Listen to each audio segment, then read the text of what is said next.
Well, good afternoon and welcome once again to Ed's Orchids. Now today I just want to show you how some of the plants that should have been thrown away are doing in lava rock, and it's quite surprising actually. And you know, anybody who hasn't tried lava rock, I would strongly recommend it. But before I start showing you these, I spent about 5 or 10 minutes at Sheila's the other day and just had a quick round and had a look what she's got. I couldn't stop it long enough because I was a bit too dizzy with the vertigo, but before I start, we'll just have a look at the 3 or 4 plants in Sheila's, and then we'll come and have a look at these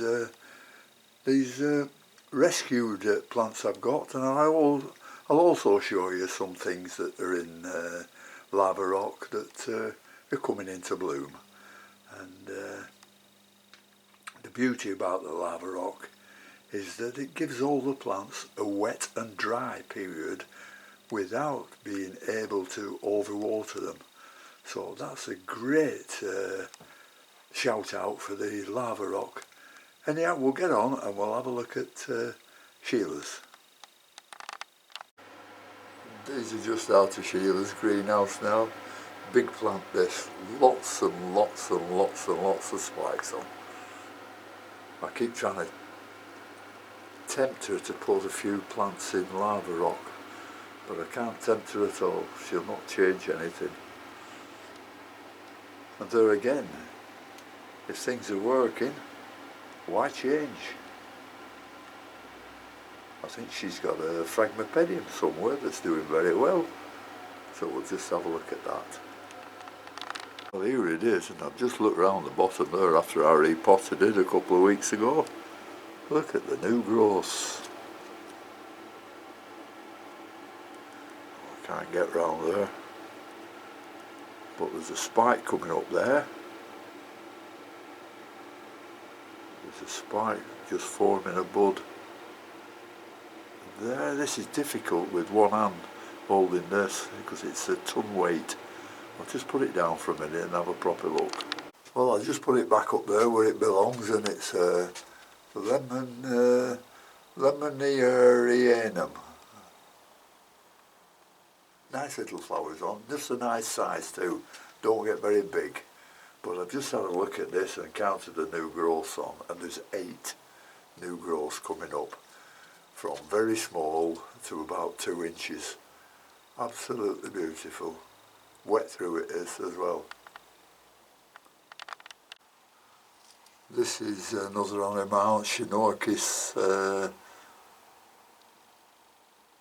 what's the second word? I'll have a look in a minute, but absolutely full of blooms. Tiny little flowers, but lots and lots of spikes on. So I can get closer, see if I can keep it in focus. There we are, and you can see all the spikes it's got on.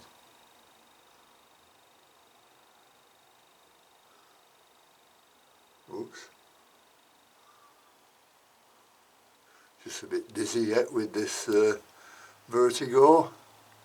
They're treating me with some kind of pills. I don't know whether they're working or not, but I keep getting these dizzy spells. Awful. Anyhow, Shinorchis gumata. That's what this one is. With this one being, I think it's Epidendrum medusa. Getting a bit near now for that one. Well, that ends the short trip to Sheila's, and I've got 4 plants here for you to look at, and I've got some more later. But these were almost thrown away, and if you remember at the last meeting or 2 meetings ago, somebody gave me something that they called coral gravel, and I wasn't quite sure about it. So I put this little plant in that wasn't doing much. It's now growing a nice new leaf there, and at the bottom a new one coming up too. So that's a success for that one. This one is, it's got a label for me. It's an epidendrum of some distinction, and this was almost thrown away. It was a Ciliari, and I'd been struggling with this for ages. But I put it in the lava rock, and whoops, there you can see some nice new growth coming on it. The next one, don't know what this is, that's a bulb. Never had any plants with a bulb like this, so I must have picked it up from somewhere. And this had just this one leaf on, and that bulb.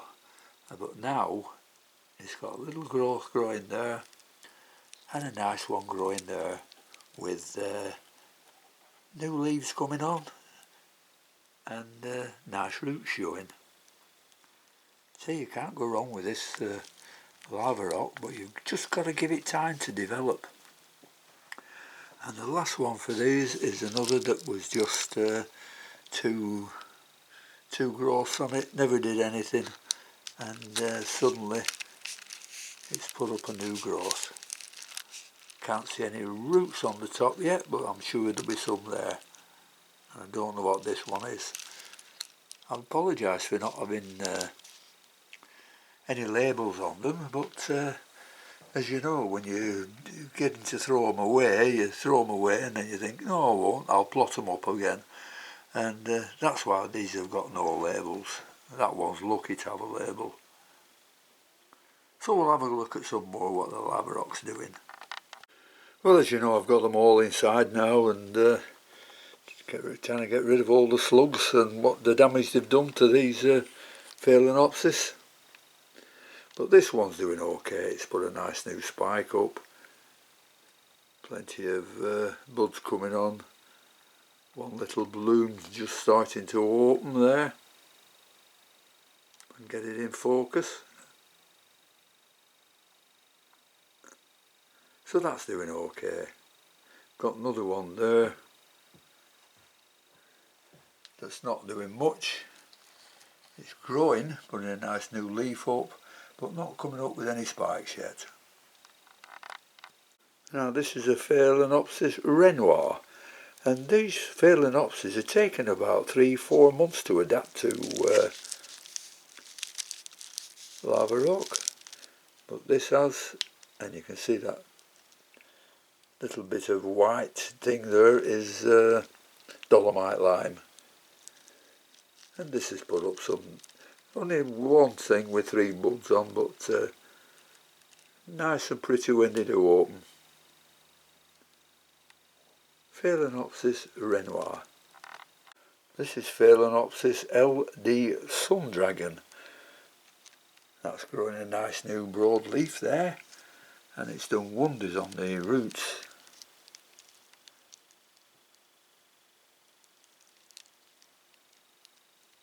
There we are. So that should be okay. There's one sorrel looking plant here, which is a Bellina cross Violacea. But pleased to say it's only got one leaf on because they all dropped off after being attacked by the slugs. But it put this up and it's got one little flower on it. And they are absolutely gorgeous. Bellina cross Violacea. Let's hope that can keep growing. Another big plant there that wasn't doing very well, Phalaenopsis Guadalupe. But looking at the crown now, it's doing very well. Putting lots and lots of new roots out, excuse me. And next to it we have a, oh what is it? Let's have a look.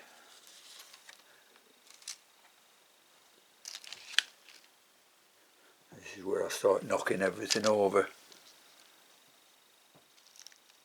Oh yeah, it's the Phalaenopsis Tingshin Fly Eagle, and it's got 5 buds on it. 2 there, another spike there with 3 on, and plenty of new roots starting. There we are. So as I said, they take a long while to adapt, but once they adapt to it, they're absolutely fantastic. Now the longest that have taken to adapt are Cattleyas. These have taken at least 6 months. No new growth on it, but just notice there's new roots beginning. So I hope that can develop into something nice. And this happens on, I think there's 3 of the Cattleyas that aren't very good that have started putting new roots out. So I'm very pleased about that. Now this is different. I've got rid of the fish from this tank because of the energy costs and the cost of heating it and filtering it and all that sort of stuff. So I thought, well, I'll put a few plants in and put the light over the top. So I'll get a bit closer and have a look. Here we are, that's plain to see, and all the plants are getting plenty of light. There's a King of Taiwan at the back there, pulling up a growth actually, so that's pleasing. But the beauty about this is that it's quite humid in here. It must be over 80% humidity, and the lights I'm using are the LEDs that you put over a fish tank. Somebody will know something about them. Give off plenty and plenty of light, and the wattage on them is around about 30 watts. That's all, so it's virtually no cost at all. Here we're paying 24.6 pence per unit. And seeing that the class 1 unit has 1000 watts or 1 kilowatt, then what I'm paying at 24.6 pence per kilowatt and using 30 watts of light, you can calculate that that's not costing very much indeed. So that's a good thing. Well, I'm in the other I'm in the other orchid room now, and we'll just show you what blooms there are before they drop off. This is a Masdevallia Inca Prince. Nice blooms on these. Lovely blooms. There's one just dying off there, but apart from that there's another one here, another one here,